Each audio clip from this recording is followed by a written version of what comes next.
Եթե Հայաստանում կանխիկ ռուբլի ունեք, ապա պետք է հաշվի առնեք, որ որոշ բանկեր այն կարող են չընդունել կամ ընդունել հատուկ պայմաններով։ Օրինակ, հաշվին 1000 ռուբլի փոխանցելու դեպքում արդեն կարող է 10% միջնորդավճար պահվել, որից 100-ը փոխանցվում է բանկին, իսկ 900-ը հաշվին։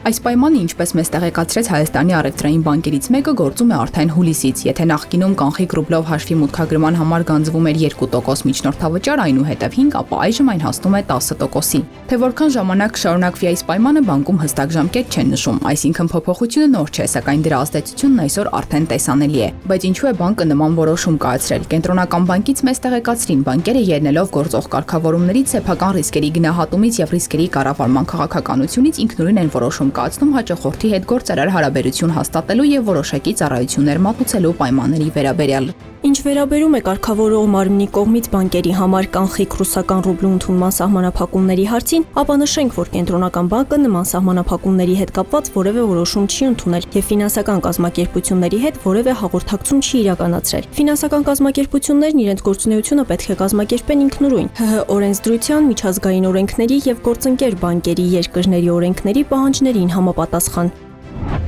Իսկ ինչու է հիմա կանխիկ ռուբլին հայտնվել պատմության կենտրոնում։ Ըստ տնտեսագետ Հայկ Ֆանյանի, այս պահին Ռուսաստանում կանխիկի հետ կապված մեծ պահանջարկ կա, ինչը պայմանավորված է պատերազմական իրավիճակով։ Մարդիկ ռիսկեր տեսնելով նախընտրում են իրենց միջոցները պահել կանխիկ, այլ ոչ թե բանկային հաշիվներում։ Ռուսաստանը ստեյության փորձում է որոշակիորեն ապահովել հետագծելիություն,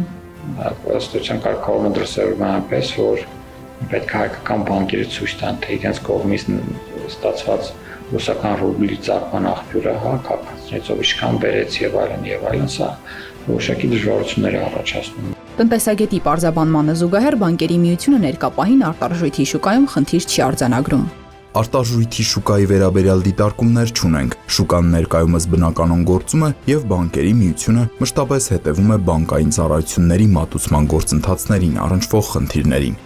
Ստացվում է շուկան ըստ ոլորտի պատասխանատուների բնականon է, սակայն շուկայի բնականon լինելը չի նշանակում, որ փոփոխությունը չի զգացվում քաղաքացու գրպանում։ Եթե նախկինում քաղաքացին նույն գործարքի համար վճարում էր 5%, ապա հիմա որոշ բանկերի հաճախորդների համար այդ արժեքը կրկնապատկվել է, նույնիսկ եռապատկվել։ Մեր զբոսաշրջային հոսքերի մոտ 40%-ը գալիս է Ռուսաստանից։ Այդ մարդիկ բերում են իրենց հետ ռուսական ռուբլի հիմնականում կանխիկ, որպեսզի գործարքներ իրականացնեն, եւ արդեն դրանց գնողունակությունը ավելի քիչ է, որտեղ սպրեդը մեծ է, ստիպված նաև միջնորդավճարներ պետք է տան եւ զբոսաշրջիկները ավելի սահմանափակ ծառայություններից կարող են օգտվել նույն գումարի սահմաններում, ինչ նախկինում կարող են։